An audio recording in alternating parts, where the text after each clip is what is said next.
This is Andrew for CollectionDX.com looking at another Rodimus Prime figure with a bit of an oddity. This is the Titanium Series Rodimus Prime from 2007. And it's got a couple of neat things about it. First, I'm just going to give you a good look at the figure. Spinning it around here real quick. Now, he's actually an all-in-one transforming Rodimus Prime, just like in the cartoon, or the cartoon and the model sheet for the good episodes of Season 3, where his legs would actually turn into the trailer. And that's only been done once before officially, and that was with the Tiny Chorokyu Rodimus Convoy.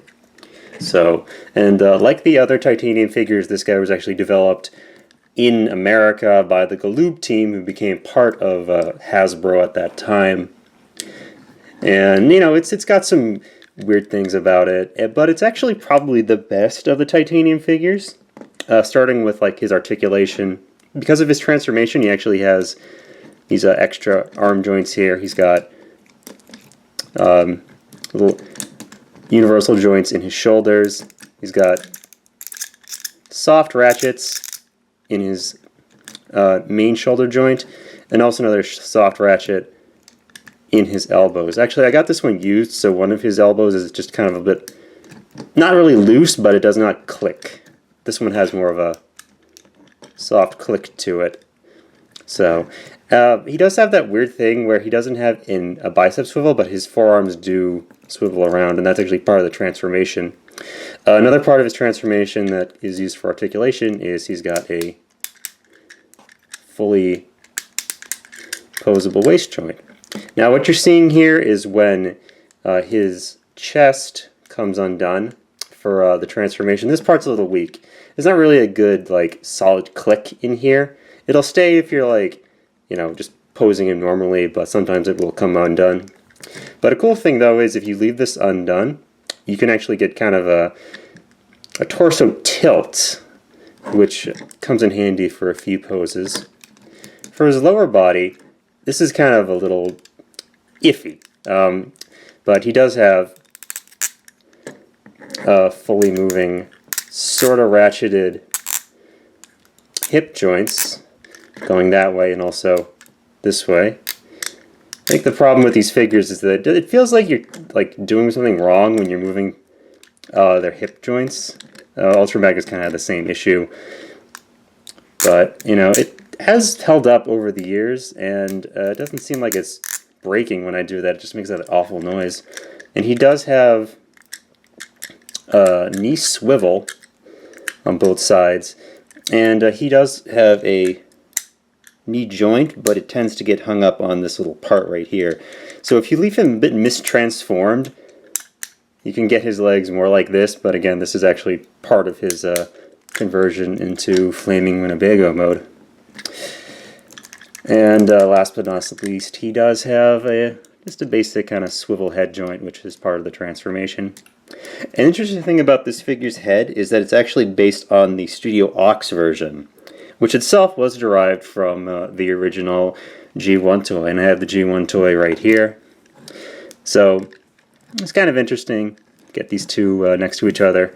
Yeah, he doesn't have the pointed shoulders like the old G1 toy and Studio Ox model, but he does have the different head with all the little yellow bits that they decided to kind of color in on the Studio Ox version.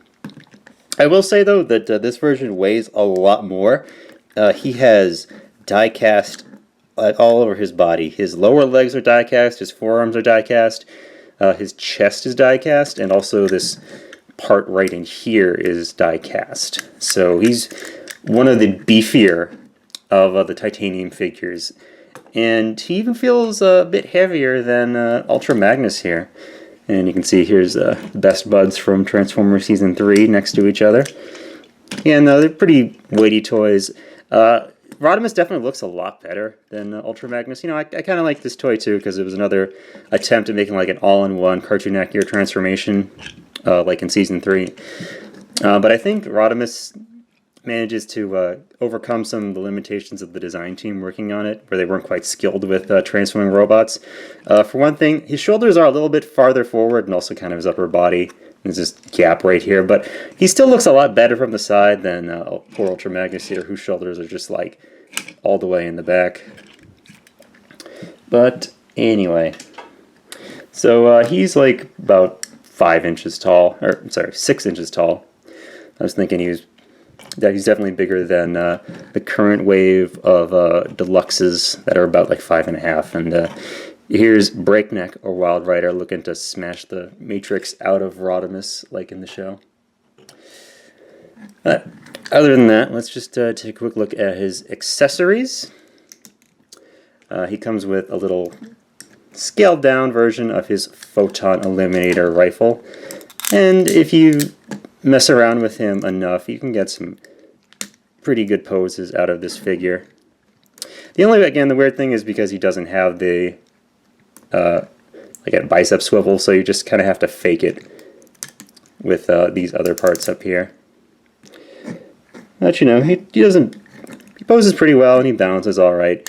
But if you want to do something more extreme, you do really have to leave these panels out, and then you can sort of get him into a bit of a kneeling pose. And this is where the torso tilt comes in handy, where you can keep his upper body in the right orientation as you're getting him down to kneel. And again, you kind of have to mistransform things to get him to stay up like that. But there's a lot of potential in this toy, and I think that's why I really like it. I was actually hesitant to get one of these at first because I thought he looked weird in pictures, but he's a lot better in hand, and he's just cool and fun. Another one of his accessories, which is his only other accessory, is this nameplate, or base plate, or display stand. You can definitely tell that Hasbro was sort of biting on the whole emergence of collector's toys like Soul Chogokin, because they decided to put this, you know, base with the character's name on it. And this front part here actually comes off because this is a shared base that they have used for different characters. So he doesn't actually interact with the base in any way. He doesn't peg it into it or anything, so you just kind of have to rest him on top and have him straddle this gap in the middle here. But yeah, it looks okay for display purposes, but the figure itself is fine without the base. Alright, so let's take a look at his transformation into futuristic truck mode. So this toy manages to actually do a pretty good job at capturing Rodimus's animated transformation, and actually follows a lot of the same like motions that you saw in the cartoon. So, and that's one of the things that makes it one of the more remarkable of the Titanium figures. So we're going to start off, we're just going to put his spoiler back like this, and you can flip this whole thing up as well. The spoiler actually moves independently of these little truck mode windshield, but you're supposed to have them both pointing up like that. Just put his arms out, pop his fists in, and you're also going to put in his forearms, and you just got to line up all of the pipes on the bottom, and this all clicks into place. This can come up. Actually, you need to rotate his head first, and then you just bring this up back like this, and then the sides, the arms right here, you can see there's this little plastic piece right in the middle of all the die cast that goes into this little tab, or little peg I should say, on the side right there. And now you've got the front of the truck mode, car truck mode. And then you're going to rotate his torso around. This part kind of flops around while you're doing all this, but just kind of leave it aside. Flip up the back wheels of the trailer, the big part of the truck mode, and you're going to bring his thighs all the way up. They actually click up just a little bit past 90 degrees, because when you bring this down, this actually kind of gets lined up with these slots here, where this part on the die cast, this little tab here, goes into the slot. And just the same thing on this side. Again, those hip joints make a nasty squeak when they move, but they don't feel like they're breaking. And you just peg his two legs together, and you just sandwich this all in, and you flip his feet down in the back. And the cool thing is that you can actually store his photon eliminator underneath here.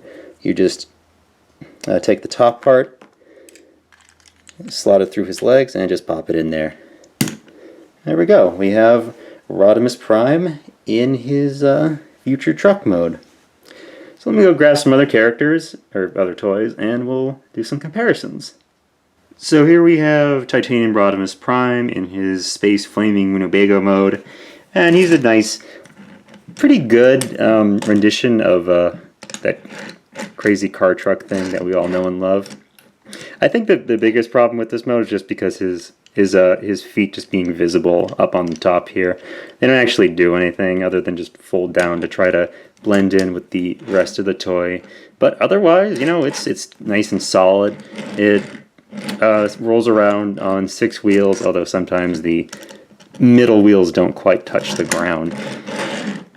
But it's a big, just hefty chunk of die-cast with all the parts compressed, so it really just feels weighty in the hand. Actually, I think the other problem with this is that they didn't give him his proper like spoiler in the front. Instead, they tried to like pass off this folded up spoiler as like part of the top part here. But I don't know. I guess this is supposed to sort of be his vehicle mode spoiler.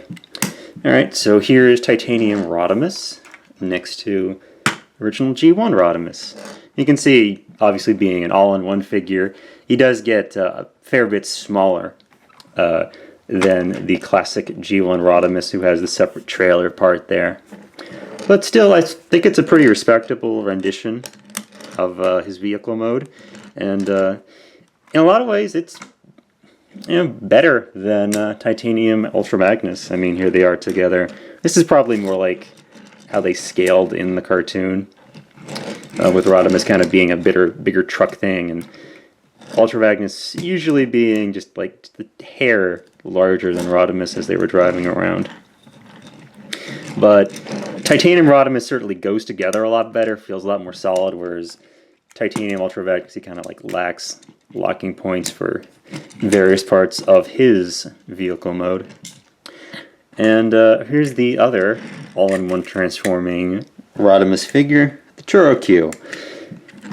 Which, you know, it's a cutesy SD version, but again, this is the first official all-in-one Rodimus Prime figure. And, you know, I got a little Rodimus family here. They look kind of neat. It'd be interesting to see this one painted up more like the traditional Rodimus colors. Although, again, I think because this is very much based on the Studio Ox version, they're kind of going for that look. Although the paler yellow flames, I'm okay with that. It's not the best, but it's alright. And lastly, here he is with Breakneck or Wild Rider. And yeah, you can certainly see how this was going to happen in The Burden Hardest to Bear. You know, when he smashes into him. Except this time, with all the weight behind him, he would totally just wreck Wild Rider there. So anyway, I was really surprised by this figure when I got it. I didn't expect it to be just so, you know, pretty well designed, especially with the titanium line. Fun to pose, fun to transform. It's really cool to actually have an all-in-one Rodimus and just a little SD figure. Makes me excited to see what happens with DX9's unofficial Rodimus Prime called Carry, to see if they can pull it off, because that toy is actually also based on the Studio Ox model. And it's certainly interesting that Don Figueroa designed the titanium figures, and he managed to incorporate like Studio Ox design cues in them, because, you know, I guess as a Transformer artist he was just totally into that art style. But yeah, if you're looking for one of these, they're not too hard to find for a decent price. Like, you know, $20, $30, $40 would be alright for these. They're kind of a, you know, again, older toy, sort of weirder, but definitely very, very solid. And very, very cool for Rodimus Prime fans. So anyway, this has been Andrew for CollectionDX.com, checking out more of The Chosen One.